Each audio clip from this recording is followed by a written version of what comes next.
ശമ്പളം അക്കൗണ്ടിൽ വരുന്നു, പിറ്റേ ദിവസം നോക്കുമ്പോൾ ബാക്കിയൊന്നുമില്ല. കാരണം എന്താണ്? വീടിൻ്റെ ലോൺ, വണ്ടിയുടെ ലോൺ, ക്രെഡിറ്റ് കാർഡിൻ്റെ കുടിശ്ശിക. ഇങ്ങനെ നമ്മൾ അധ്വാനിച്ച് നേടുന്ന പൈസ മൊത്തം പലിശയായി പോകുന്ന അവസ്ഥ.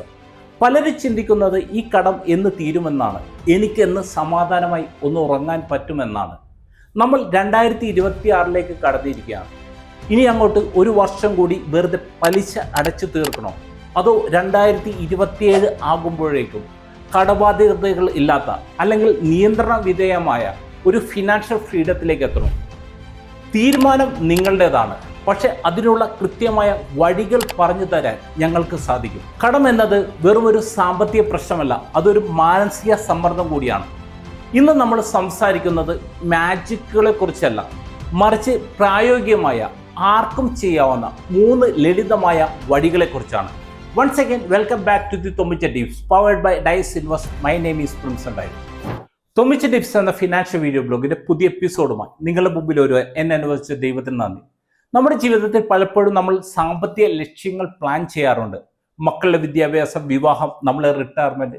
എന്നാൽ ഇവയെല്ലാം പുറകോട്ട് വലിക്കുന്ന ഓരോരു വില്ലൻ നമുക്ക് നിയന്ത്രിക്കാൻ സാധിക്കാത്ത കടമാണ്. നമ്മുടെ ഡയസ് ഇൻവെസ്റ്റിന്റെ മിഷൻ 2035 നിങ്ങൾക്കറിയാമല്ലോ.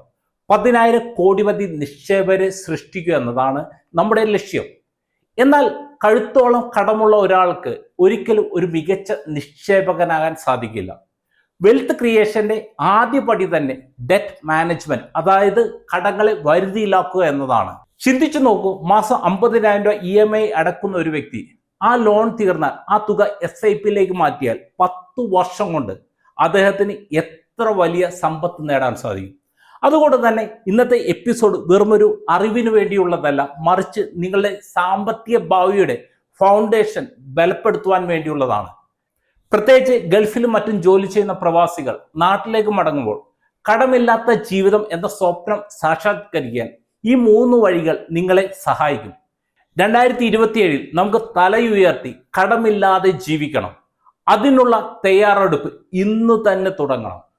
ഈ കാര്യം കൂടുതൽ ലളിതമായിട്ട് നമുക്ക് മനസ്സിലാക്കാൻ തൊമ്മിച്ചന്റെ ജോസിച്ചന്റെ ജീവിതത്തിലേക്ക് നമുക്ക് നോക്കാം. ജോസിച്ചൻ ഒരു ശരാശരി പ്രവാസിയാണ്. നല്ല ശമ്പളമുണ്ട്. പക്ഷേ നാട്ടിൽ വന്നപ്പോൾ ജോസിച്ചൻ വലിയ ഒരു ആഡംബര കാർ വാങ്ങി. കയ്യിൽ പണമില്ലാഞ്ഞിട്ടും മാസം EMI അടച്ചാൽ പോരെ എന്ന ചിന്തയിൽ 5 വർഷത്തെ ലോൺ എടുത്തു. ഇതിനു പുറമെ കയ്യിലുള്ള 2 ക്രെഡിറ്റ് കാർഡുകളും ലിമിറ്റ് വരെ ഉപയോഗിച്ചു. ഓരോ മാസവും ശമ്പളം വരുമ്പോൾ ജോസിച്ചൻ ക്രെഡിറ്റ് കാർഡിന്റെ മിനിമം ഡ്യൂ മാത്രം അടയ്ക്കും. ബാക്കി പണം മറ്റ് ആവശ്യങ്ങൾക്ക് വേണ്ടി ഉപയോഗിക്കും. ജോസിച്ചൻ കരുതുന്നത് താൻ സ്മാർട്ടാണെന്നാണ്. എന്നാൽ സത്യത്തിൽ ജോസിച്ചൻ 30% മുതൽ 40% വരെ പലിശ കൊടുക്കുന്ന ഒരു കെണിയിലാണ് പെട്ടിരിക്കുന്നത്. മാസാവസാനം ജോസിച്ചന്റെ മുഖത്ത് എപ്പോഴും ടെൻഷനാണ്. നാട്ടിൽ നിന്ന് ഫോൺ വന്നാൽ പേടിയാണ്.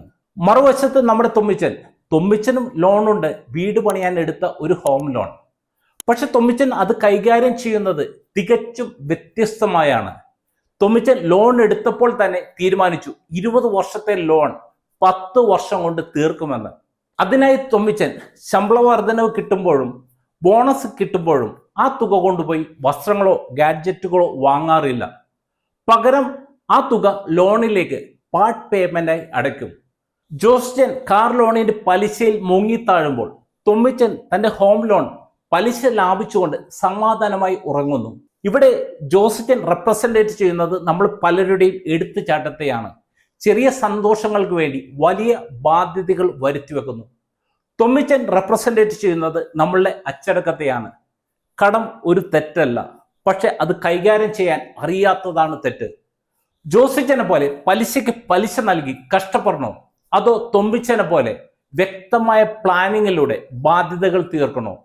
ഈ ചോദ്യത്തിനുള്ള ഉത്തരമാണ് നമ്മൾ ഇന്ന് ചർച്ച ചെയ്യുന്ന 3 വഴികൾ. കടം എളുപ്പത്തിൽ തീർക്കാൻ നമുക്ക് ശാസ്ത്രീയവും എന്നാൽ പ്രായോഗികവുമായ 3 വഴികൾ നമുക്ക് മനസ്സിലാക്കാം. ഒന്നാമതായിട്ട് സ്നോബോൾ മെത്തേഡാണ്. അതായത് ചെറിയ കടങ്ങളെ ഏറ്റവും ആദ്യം തീർക്കുക എന്നതാണ് ഇതുകൊണ്ട് ഉദ്ദേശിക്കുന്നത്. ഇത് മാനസികമായി വളരെയധികം ഗുണം ചെയ്യുന്ന ഒരു രീതിയാണ്.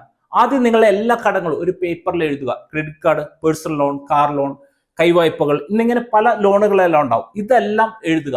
അപ്പോൾ ഏറ്റവും ചെറിയ തുക മുതൽ വലിയ തുകയിലേക്ക് എന്നൊരു ക്രമത്തിലായിരിക്കണം എഴുതേണ്ടത്. ഉദാഹരണത്തിന് കൂട്ടുകാരന് കൊടുക്കാനുള്ളത് 10,000 രൂപ, ക്രെഡിറ്റ് കാർഡ് 50,000 രൂപ, കാർ ലോൺ ഇപ്പം 5 ലക്ഷം രൂപ, ഹോം ലോൺ ഇപ്പം 40 ലക്ഷം രൂപ.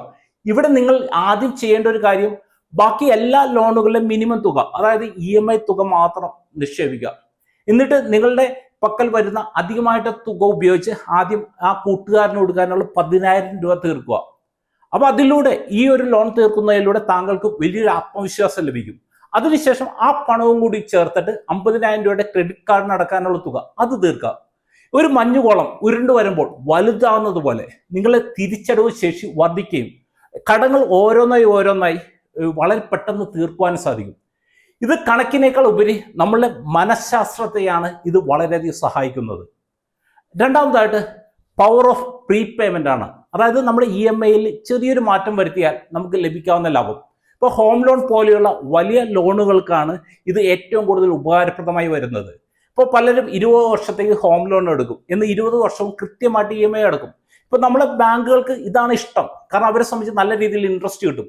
ഇപ്പോൾ സപ്പോസ് ഇപ്പോൾ ഒരു 50 ലക്ഷം രൂപയുടെ ലോൺ 8.5% പലിശക്ക് 20 വർഷത്തേക്ക് എടുത്താൽ നിങ്ങൾ ഏകദേശം 54 ലക്ഷം രൂപ പലിശയായിട്ട് മാത്രം കൊടുക്കണം. അതായത് മുതലിനേക്കാൾ കൂടുതൽ പലിശ കൊടുക്കണം. ഇത് എങ്ങനെ കുറയ്ക്കാം? വളരെ ലളിതമായിട്ടുള്ള ഒരു തന്ത്രമുണ്ട്.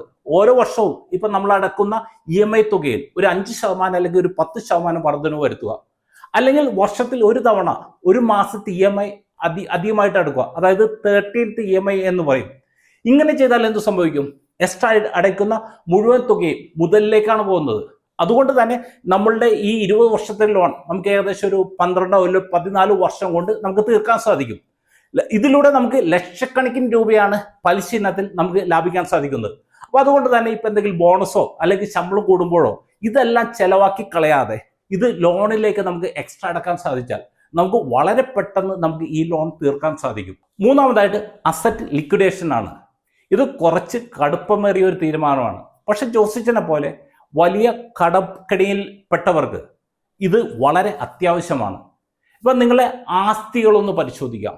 ഇപ്പൊ അതിൽ വരുമാനം തരാത്ത എന്നാൽ കയ്യിലിരിക്കുന്ന ചില ആസ്തികൾ വിറ്റിട്ട് ഉയർന്ന പലിശയുള്ള കടം തീർക്കുക. പലരും പറയും ഭൂമി വിൽക്കാൻ പാടില്ലെന്ന്. എന്നാൽ ചിന്തിക്കുക, നിങ്ങളുടെ ഭൂമിക്ക് വർഷം ഒരു 5 അല്ലെങ്കിൽ 6% വില കിട്ടുമ്പോൾ നിങ്ങൾ ലോണിന് 15%, 20% പലിശ എല്ലാമാണ് കൊടുത്തുകൊണ്ടിരിക്കുന്നത്. ഇത് ബുദ്ധിയാണോ? ഒരിക്കലല്ല. ഡെറ്റ് ഫ്രീ ആകുന്നതാണ് ഏറ്റവും വലിയ സമാധാനം. അതിനുശേഷം നമുക്ക് വീണ്ടും നിക്ഷേപിച്ച് നമുക്ക് വെൽത്ത് ക്രിയേറ്റ് ചെയ്യാം. ഇപ്പൊ ബാഡ് ഡെപ്റ്റ് നിലനിർത്തിക്കൊണ്ട് ഒരിക്കലും നമുക്ക് ഗുഡ് വെൽത്ത്, അതായത് നല്ല സമ്പത്ത് ഉണ്ടാക്കാൻ നമുക്ക് സാധിക്കില്ല. പ്രിയപ്പെട്ടവരെ, കടം എന്നത് ഒരു ചങ്ങലയാണ്. അത് നമ്മളെ ഒരു സ്ഥലത്ത് തളച്ചിടുന്നു. 2026 ആ ചങ്ങലയുടെ ഭാരം നമുക്ക് കുറയ്ക്കണം. ഇന്ന് നമ്മൾ ചർച്ച ചെയ്ത ഈ 3 കാര്യങ്ങളിൽ ഏതെങ്കിലും ഒന്ന്, അതിപ്പോൾ സ്നോബോൾ മെത്തേഡ് ആയാലും പ്രീപേയ്മെന്റ് മെത്തേഡ് ആയാലും അല്ലെന്നുണ്ടെങ്കിൽ അസറ്റ് ലിക്വിഡേഷൻ ആയാലും നിങ്ങൾ ജീവിതത്തിൽ പ്രാവർത്തികമാക്കാൻ ശ്രമിക്കുക. ഓർക്കുക, ഒറ്റ രാത്രി കൊണ്ട് കടം തീരില്ല. പക്ഷെ കൃത്യമായ അച്ചടക്കത്തോടെ മുന്നോട്ട് പോയാൽ തീർച്ചയായും നിങ്ങൾക്ക് വിജയിക്കാൻ സാധിക്കും. തൊമ്മിച്ചനെ പോലെ ദീർഘവീക്ഷണത്തോടെ ചിന്തിക്കുക. ജോസിച്ചനെ പോലെ ആവേശത്തിന് പുറത്ത് തീരുമാനങ്ങൾ എടുക്കാതിരിക്കുക. നിങ്ങളുടെ ലക്ഷ്യം വെറുമൊരു ലോൺ ഫ്രീ ജീവിതം മാത്രമല്ല, മറിച്ച് ഫിനാൻഷ്യൽ ഫ്രീഡമുള്ള ഒരു ജീവിതമാണ്. അതിനുള്ള യാത്രയിൽ ഡയസ് ഇൻവെസ്റ്റ് എപ്പോഴും നിങ്ങളുടെ കൂടെയുണ്ട്. ഈ വീഡിയോ ഉപകാരപ്രദമായെങ്കിൽ തങ്ങളെല്ലാ സുഹൃത്തുക്കൾക്കും ഷെയർ ചെയ്യുക. അടുത്ത ആഴ്ച സാമ്പത്തിക മേഖലയിലെ പുത്തൻ വിശേഷങ്ങളുമായി തൊമ്മിച്ചൻ ടിപ്സിൽ നമുക്ക് വീണ്ടും കാണാം. മികച്ച സാമ്പത്തിക തീരുമാനങ്ങൾ എടുക്കുക, ജീവിതം ആത്മവിശ്വാസത്തോടെ മുന്നോട്ട് നയിക്കുക. നന്ദി, നമസ്കാരം.